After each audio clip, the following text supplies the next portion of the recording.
You're watching CTOM TV. Knowledge is power. There's a few of these around the world right now, but this is the first one I came across weeks ago.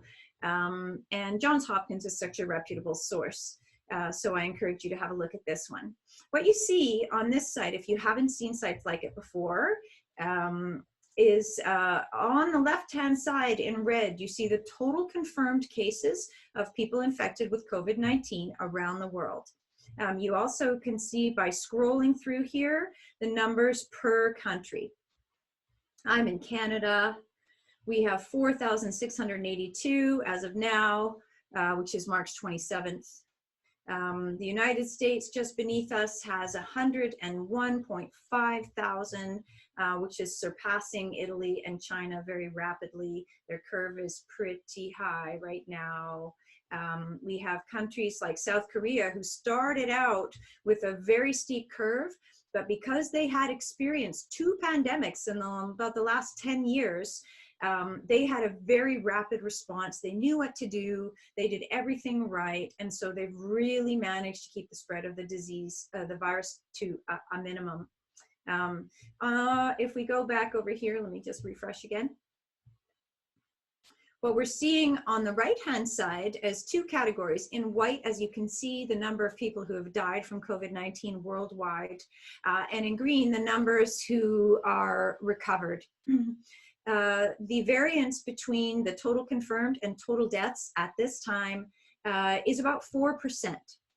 So in terms of what we were told when this pandemic first began, which was about 3.65 to 5-ish% of people who contracted the virus would die, again, number of total confirmed deaths is at 4%. So that's so far the scientists have been pretty bang on.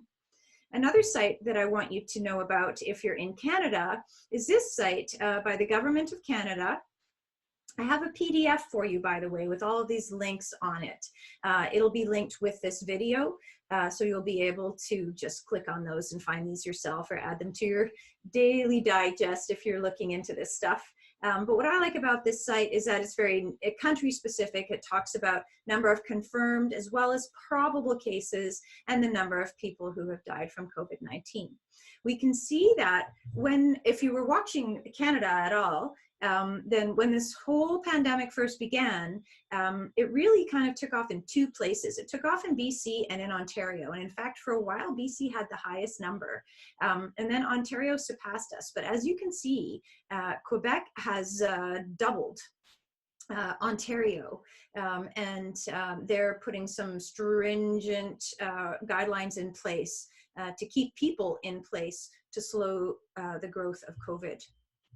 In addition to the Johns Hopkins US site and worldwide site and the coronavirus site for Canada, the World Health Organization has an excellent site for COVID as well. It's coronavirus disease. It says 2019 because it did kind of start in 2019, even if those of us in North America weren't affected until early 2020.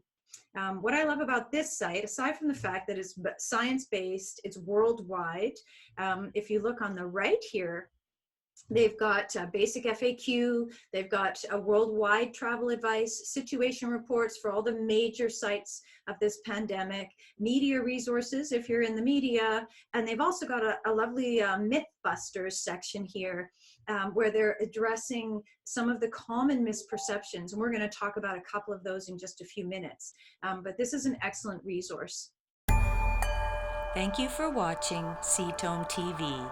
Subscribe below and stay informed.